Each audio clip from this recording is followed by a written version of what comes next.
இன்றே டவுன்லோட் செய்து உங்கள் ஃபேவரட் ஷோக்களை என்ஜாய் பண்ணுங்க.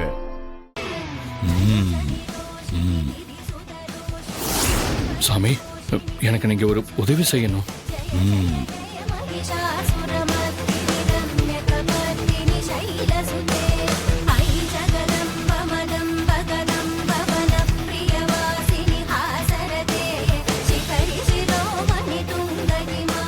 தம்பி, இதுல நான் என்ன பண்ண முடியும்னு நீங்க நினைக்கிறீங்க?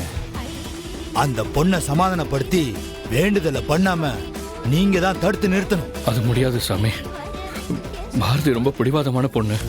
யாரு என்ன சொன்னாலும் கேட்க மாட்டாங்க. ஆனா அவங்களுக்கு கடவுள் நம்பிக்கை அதிகம். நீங்க நான் சொல்ற மாதிரி சொன்னா கண்டிப்பா கேட்பாங்க. அப்படி நடந்தா தாலி அவங்க கழுத்துல கண்டிப்பா நான் போட்டு விட்டுருவேன். ஓம் நம சிவாய. ஒரு பொண்ணோட மானத்தையும் உயிரையும் காப்பாத்துறதுக்காக நீங்க சொல்றத நான் கண்டிப்பா செய்யறேன்.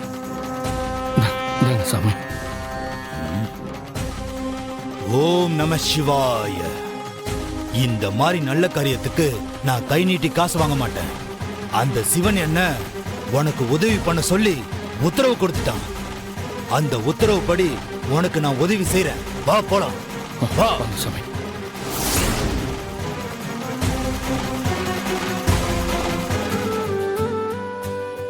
பாரதி, உன்னோட பக்தியையும் நீ இந்த கடவுள் மேல வச்சிருக்கிற நம்பிக்கையையும் பார்த்து நான் பிரமிச்சு போயிட்டேம்மா. நம்ம ஊர்ல பொண்ணுங்க புருஷனோட பிரச்சனைன்னா அந்த புருஷனை பத்தி பல மாதிரி அவதூறு பேசுறதும் அவனை தன்னோட எதிரியா நினைக்கிறதும் தான் எல்லா இடத்துலயும் நடக்குது. ஆனா உன் கூட இல்லாத புருஷனுக்காக அவனோட உயிருக்கு ஆபத்துன்னு தெரிஞ்சு நீ சுமங்கலி பூஜை பண்ணணும்னு முடிவு பண்ண.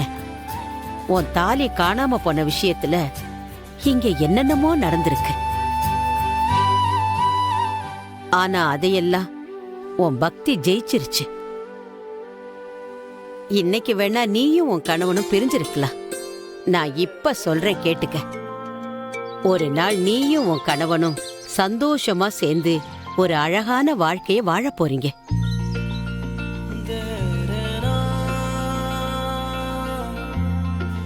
உன்னோட தாலிக்கு அவ்வளவு சக்தி இருக்கு பாரதி. அதை யாராலையும் உன்கிட்ட இருந்து எடுக்க முடியாது. நான் வாழ்ந்த வாழ்க்கையோட அனுபவத்தை வச்சு சொல்றேன். நீ என்னைக்கும் சுமங்கலியா தீர்க்காயுசோட இருப்ப. இது சத்தியம் பாரதி. பாரதி, வேணாமா. தீர்க்காயுசோட சகல செல்வத்தோட தீர்க்க சுமங்கலியா நீ நல்லா இருக்கணும்மா. ரொம்ப நன்றிமா. கடவுளுக்கு நன்றி சொல்லுமா. அந்த அம்மாவுக்கு சொல்லு. ரொம்ப சந்தோஷமா.